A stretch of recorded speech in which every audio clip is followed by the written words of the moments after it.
All right, Judy, which tree did you want me to cut down? No, I don't want you to cut down a tree. I just want to show you this beautiful petunia tree.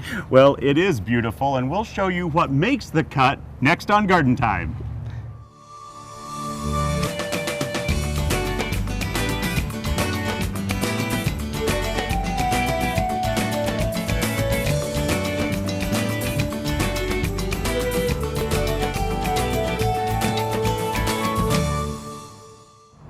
Welcome to Garden Time. We're at Garden Gallery Ironworks in Hubbard, where they are famous for this huge petunia tree. And don't worry about the saw because it actually comes in handy on today's show. We are starting a series of a tiny house being built from start to finish. Also coming up, we'll be sharing some tips on watering your raised beds. But coming up first, Port Orford Cedars.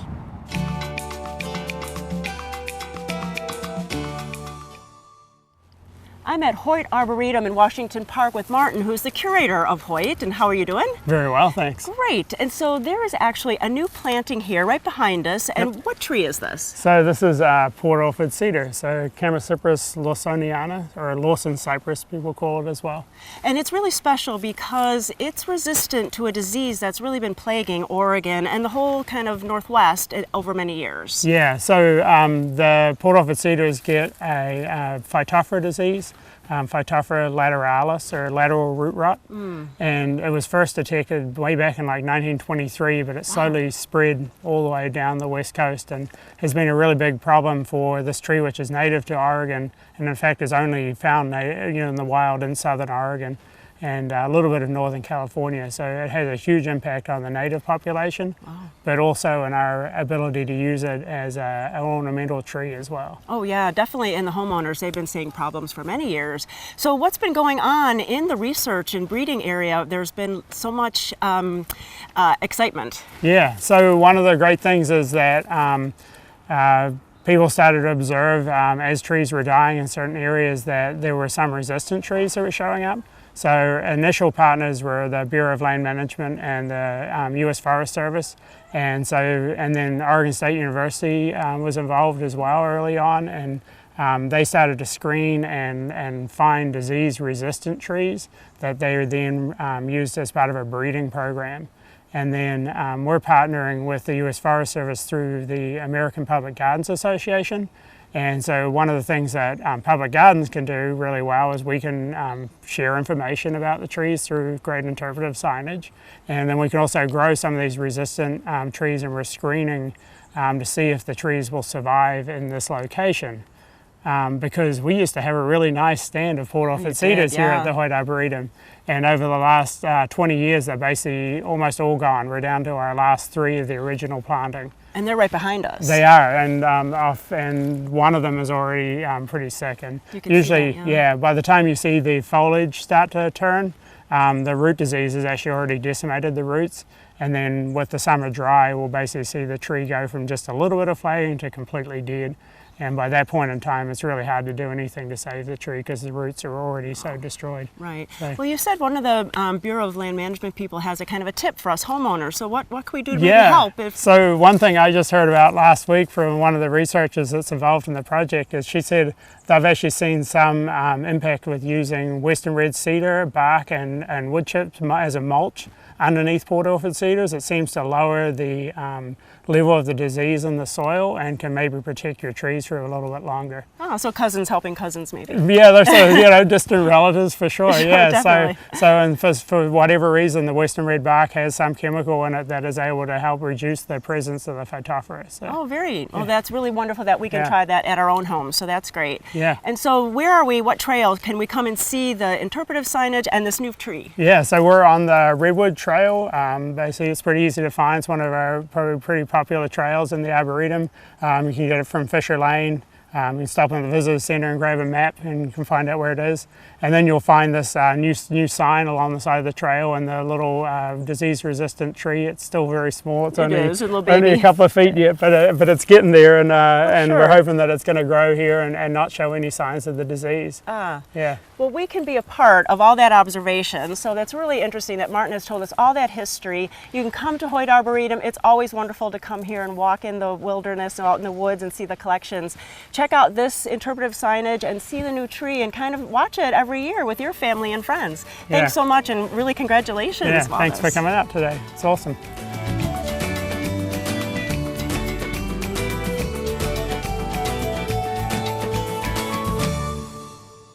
Garden Time is brought to you by Capital Subaru, your way on the Parkway. They had to take the car, they had to get it open with the jaws of life, take me out on a backboard, took me to a Trauma One center. I absolutely feel like the Subaru saved my life. Well, we trust Capital. We trust our salesperson here, Jackie. Jackie's great. I believe that she really cares about us. She teaches me about the Subaru. Our way on the Parkway.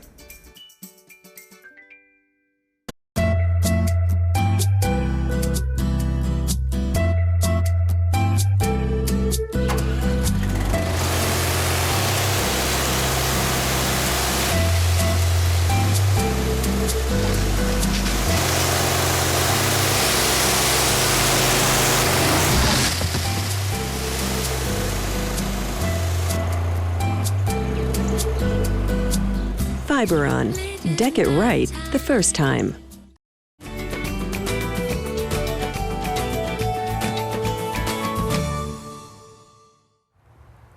I'm at Schreiner's Iris Gardens with Ben Schreiner, and Ben, you are actually what generation of Schreiner's here? I'm fourth generation, Judy. Wow, that's really exciting. So a long history of Schreiner's here. Yeah. So, you know, we've never come for Garden Time, come to learn how to divide and replant irises. So you're going to teach us all about it. Yeah. So you have this big clump here. So what do you got? So this is a clump that's been in the ground for us just 1 year, but typically maybe in a garden this would be like a 1-2 year clump. And this is about the size they get. So you get about 4 rhizomes right here that have been added to this one right here. So this one's produced 4. Okay. And so that was the one, the original one was that one, and it's made all these in the ground, and each one was going to have a flower this year, right? Yeah, so you can see the bloom stalk on this one. So this one was the one that bloomed this year, right there. And then these are the ones that are going to bloom the following year. All right, and so why do we have to divide this? It's, you know, I'm sure the bigger clumps in our yards, but why do we have to do that every couple of years? So the irises spend most of their energy reproducing themselves after a certain amount of time, unless you dig them up and divide them. So digging them up and dividing them, you'll get more bloom. Oh, yeah, that's what we all want. Exactly, yeah. And so here's this clump. So do I have to get a special knife or something to divide all this, or is it an easy trick? It's pretty easy. You can do it with your hands, or you can do it with a knife. If you're going to do it with a knife, you'd want to cut into the spent rhizome, so make it a cut right there, like so. And we're not going to use that one, that's gone. No, that one, you have this new increase here, so if you wanted to plant this one back, you could, but you wouldn't get bloom from it for a few years. Okay. And if you don't want to use a knife, you can always just break it with your hands. So you can just pop them off like that.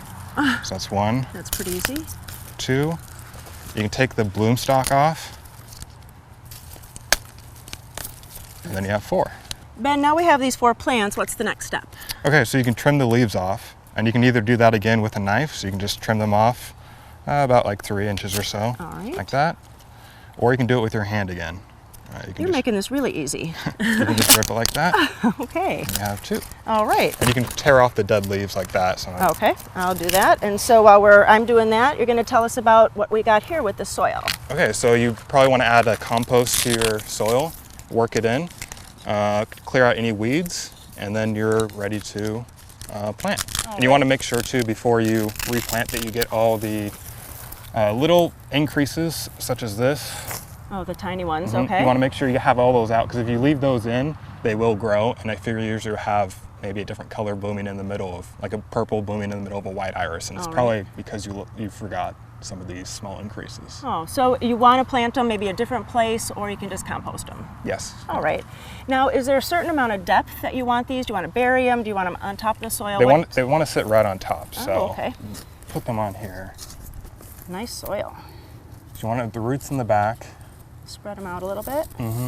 Just put the dirt around, and then the rhizome will just rest right on top there. All right. And I've always heard that you want them facing a certain way. So what is that about? Well, they have a front and a back. So the roots kind of spray out in the back here. Okay. And this would be the front. All right. So when you plant them, you could plant them whichever way you want. The front would be. All right. Would be right here. So these ones are facing the the grass bed there. Okay. And then I see that you also package fertilizer. So would we use that now too? Yeah, you could use that now. So we use 6-10-10, and you can just sprinkle it around each rhizome. You can do it now when you plant, and then you can do them about a month before they bloom in the spring. So usually when the tulips start blooming, you could add the fertilizer. Ah, that's a good reminder too. And so this is the time really to order irises. So you're in full production of filling orders. So really you can go to the website and order all kinds of beautiful irises. Yeah, shrinersgardens.com, and you can order now through the end of September. And you can still plant by the end of September too. Yeah. That's perfectly okay. You want them in the ground 6 weeks before the typical first frost. So in Western Oregon, end of September would be fine. Ah. Well, you heard it from Ben. He's got all this information, so you can go to the website, Shriners Iris website, and order your iris, and maybe get some fertilizer too, because they package it really for the iris, and you can get them in your garden by this September, and you'll have blooms next year. And if you have any other questions, they send information with the packages, or you can call the office, and they'll answer any of your questions that you have about planting your iris. Ben, you made it really easy. Thanks so much. Oh, thank you.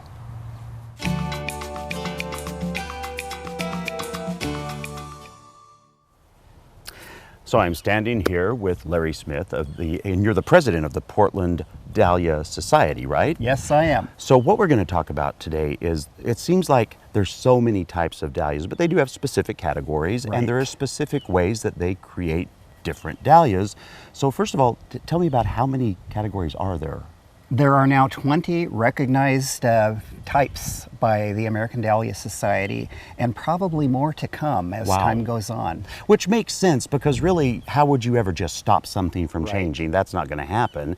And then the varieties, the different varieties are just how many? Countless, I'm sure, of them out there. The different colors, the different ways you can breed them. Oh yeah, there's 15 recognized colors now. That we still haven't found one that's truly black. Right. And if anybody develops a blue dahlia, they're going to be really rich. And we'll work on that. Yeah. And then how do you go about breeding dahlias? What are the processes that you go through to get something that might be different? Well, first of all, there's a couple of ways to do it. You can either depend on nature. The bees are going to go around and they want to pollinize your plants. However, if you want to cross a specific variety with another specific variety, you might go around with a feather or something. Oh, wow. And you take all the petals off, and so you have a seed pod that looks very similar to this. And for those that cross the specific varieties, they're going to not want the bees to get in and mess with their work. And so they would put a cheesecloth or something over it to keep it pure, whatever it is. While it's ripening. And then when it gets ripe, when it starts to turn kind of yellow or amber, they would harvest that, take it inside and dry it, and hopefully it will produce seeds. The seeds would be right in that pod. And then when you plant them the next year, something will come up. Yeah. You have no idea, but some of our, we have a really hotbed of successful hybridizers around here. In Oregon City, there's a group, Holly Hill, that has produced just dozens of really good show varieties. And they have a whole field of what they call their first, second, and third year seedlings. And they cull out the ones that they don't like and save just the few very best, and hopefully they'll come back next year. So can I make the assumption, Larry, that like in other types of nature's hybridization process, do you actually consider like the strength of the shrub itself, how tall it gets, how short it gets? Does that enter your mind when choosing what to cross? Yeah, you are going to want to choose something that's strong and healthy, and there are some that are said to be really good seed parents, so you know you're going to get strong stock out of those. And the true hybridizers know or find out all that information one way or another. And then some of them have, like one of our members, Mike Reardon, who's had several successful varieties introduced, has specific types. He likes the cactus and semi-cactus, so that's what he breeds from. So he leans toward that way to breed from. That's nice. Now, you also have a great annual show, right here in the Portland area. Yeah, we have an annual Dahlia show. This year we are lucky enough to be hosting the Pacific Northwest Regional Show. That happens every every several years, like once a decade. And so we're going to get people hopefully exhibiting all the way from British Columbia Wow. down through Washington and different parts of Oregon. And hundreds of different things that they can see there, different blooms and, Oh, and right. creations and stuff like that, right? There are arrangements, dahlia baskets, Wonderful. wonderful. nosegays, several opportunities to see some creative work. Well, you know what? If you've never been to this wonderful show, you can go to gardentime.tv. We can click you over to their website and gather all that information up. And you can also then, if you're thinking about joining the club, you can even do that there too. So lots of information to be had and a lot of beautiful flowers to see. Thank you so much, my friend. Absolutely. That show is going to be the 26th and 27th of August this year. Perfect. At Oaks Park, free parking, free admission.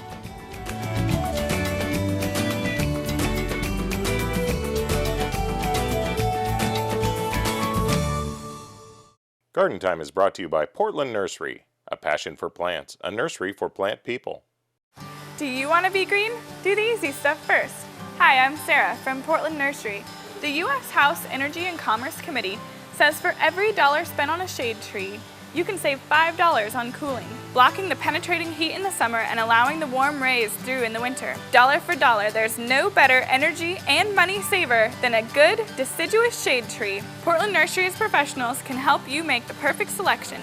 Portland Nursery, a passion for plants, a nursery for plant people. Little Baja is your source for a whole lot of terracotta and concrete too. From bird baths and benches to Buddhas, bears, and fountains, plus the exclusive Baja chimney, we have an amazing variety of the finest in terracotta and concrete containers. Come check out our selection of statuary for any garden theme or setting. So for something for the garden, deck, or patio, come see us at Little Baja on East Burnside in Portland. Find us on Facebook too.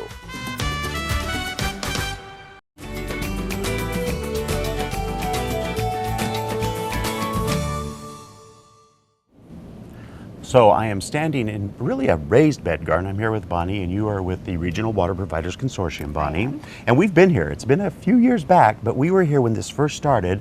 So let's kick into it again and discuss the way that you're really using water in the best way in these raised beds. Yeah, so what I've done is I've put together a drip irrigation system to water these 2 troughs and then a couple of different pots along the driveway here. And I wanted to make sure that I was applying water down at the root zone and also making sure that I wasn't spending a lot of time watering, but my plants were getting enough water. And, you know, we said this before, but now you have some experience. You actually did put a lot of this together, didn't you, this system? I put the whole thing together, yes. And you had some intimidation because this isn't really what you do. It is. How has it worked out? You know, it's worked out really well. Initially, I put together a system that worked well with plants that were 1 foot apart. Right. And then I changed my planting plan, and I've changed the system to fit those needs. And like in this bed, you actually put in these, which are much more movable, aren't they? They are, yeah. So this is an inline drip emitter, and what that does is it makes it so that I can tuck the emitters around where my plants are. And then with my other bed, I've got a set of emitters that are 1 foot apart, and that's perfect for my tomatoes. Because you found out that after the first year, plants didn't always go exactly where you wanted them every single year. You changed stuff, didn't you? Yeah. So yeah, this one allows exactly. for that, or you can stay within the 1 foot parameters there. Exactly, yep. And then you have another area on the other side of your house, which is a little bit of a different system. So let's take a walk over here and go see what those are, okay? Wonderful. Okay, Bonnie, now we are literally on the exact opposite side of the house, and it's a lot warmer in the afternoon here. It is, yeah. So we're on the west side of the house, and I've put in a soaker hose into this bed. And the soaker hose runs the length of the bed back and forth.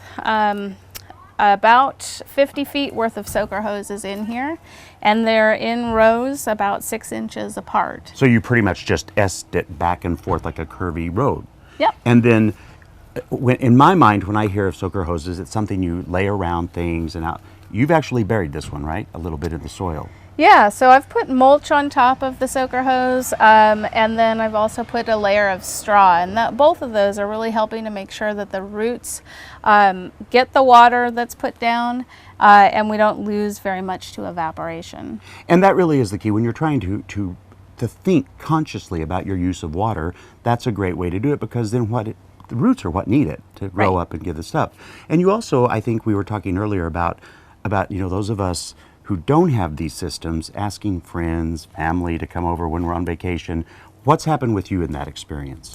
Yeah, so before I put in these systems, I would beg and borrow and get anybody to come over and water, and it was kind of a struggle. And now, literally what I can do is just put together a little instructions, and within 15 minutes, my friends are here and gone. Because it really is now, you have this stuff set on timers where you want them. All they're doing is turning the faucet on for X amount of minutes, whatever you tell them, turning it off, and they go away then. Not the plants, the people. Right.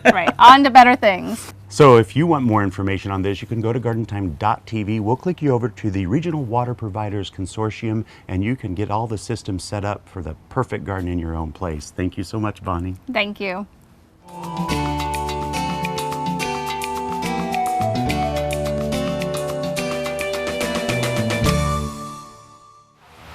I'm at French Prairie Gardens, and today we are going to be talking about fuchsia berries. So tell me what they are first of all and what we do with them. Yeah, well, your fuchsia eventually starts to produce seeds in these little fuchsia berry pods or whatever they're called. Yeah. And so your plant's naturally going to want to start to do that unless you put all the energy into that. So unless you pick them off, you're going to have a fuchsia full of these berries and not fuchsia plants. So you're going to want to just simply take them off. It's pretty easy, little time consuming, but not too bad. And after you take them off, then you're going to want to feed them. So you want to use we use Jack's Classic 20-20-20, and you want to start feeding that about once a week if you haven't already been doing so. So if you don't do this, will it pretty much just stop blooming as much? Yeah, it'll just kind of shut down and it goes into producing seeds like most plants do. All right, well there you have it. How do you keep your fuchsia baskets blooming all season long? You got the tip right here at French Prairie Gardens. Thank you so much. Thank you.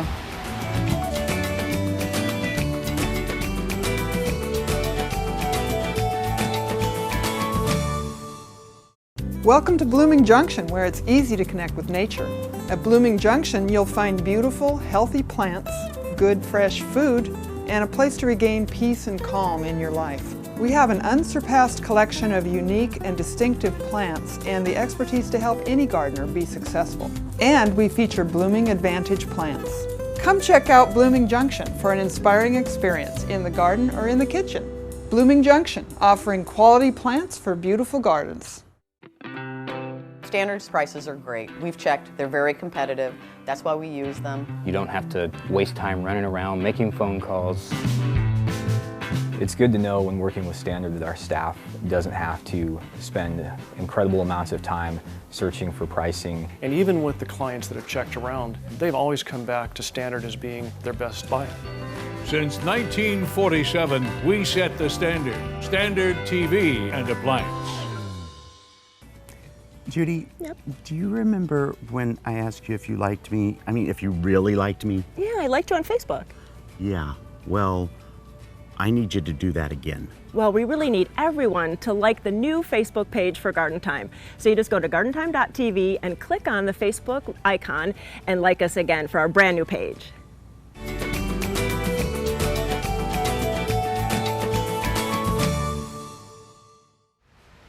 I'm at Garden Gallery Ironworks in Hubbard with Don Sprague. And Don, you know, we always come out here, there's something interesting going on, so what's it this time? I'm not really ready to tell you, but we have got a great thing going on. We're going to do a tiny house from wheels up, and that's not an airplane. And we're going to build this tiny house from the get-go. And so we've got a complete team here today that we're going to introduce you to. We've got Sherry, the owner. Okay.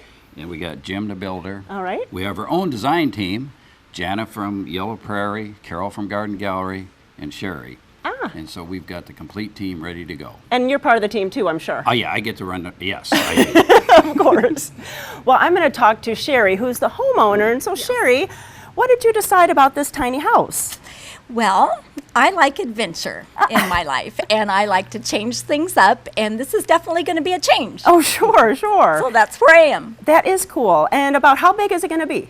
A little bit under 400 square feet. Holy cow. Wow. So that is tiny. Yes. Well, that sounds very cool. So now we're going to talk to Jim. And Jim, what is your company?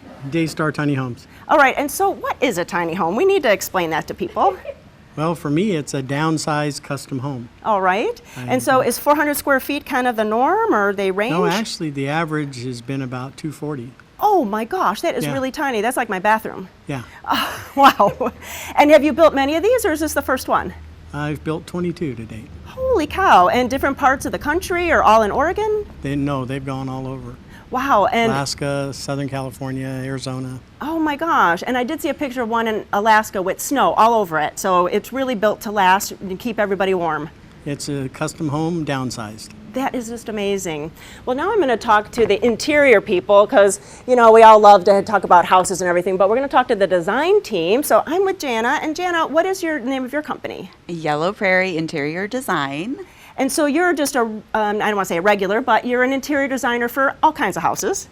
That's true, although farmhouse is my niche in the world and what I Oh. really love. And I'm so excited that this tiny house is going to be very farmhouse inspired. And so tell us a little bit about farmhouse style. What is that? Oh my gosh, for me it is just that rustic, casual, kick off your shoes, kind of inviting space. And really farmhouse just encompasses so many different things, but it's just a really welcoming sort of look. Oh, that is cool. And then I'm going to talk to Carol Sprague. So Carol, so what is your part of the project here as a designer? Well, I'm the buyer here at Garden Gallery Ironworks, and so for Sherry's house, we're going to have to maybe look for things that are a little smaller to scale as opposed to big, huge signs. We're going to look for little signs.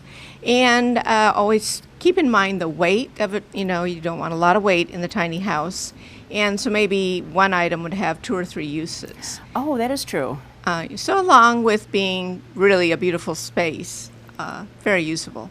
Carol, that sounds like a big group effort and kind of a challenge, but I think they're ready for it. Now I'm going to talk to Don again. And so Don, so what's the next step? What are we going to talk about in a few weeks? They're going to bring the house over here toward the end, and we're going to talk about railings, or we're going to talk about window boxes, and any exterior on the outside. It could be metal, custom work. Oh, sure, sure. So. And then we'll be seeing a couple different stories about down the road with this building of the house, and then at the very end we'll show a big unveiling. We're going to have a huge unveiling here. It's going to be another party, and you know, and I think we got the best team in the world that could ever accomplish this mission. Oh, well, you've heard it here, so stay tuned for all of the segments on this new tiny house.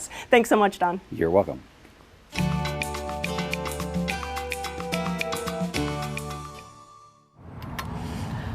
All right, Judy, I'm ready to start on this tiny house. Well, you know, William, I talked to the builder and he told me to hold on to the saw in the meantime. That's probably wise of him. So if you want to go from start to finish on this adorable tiny house, you can always just go to gardentime.tv for more information. William and I thank you for watching, and we'll see you next week here on Garden Time.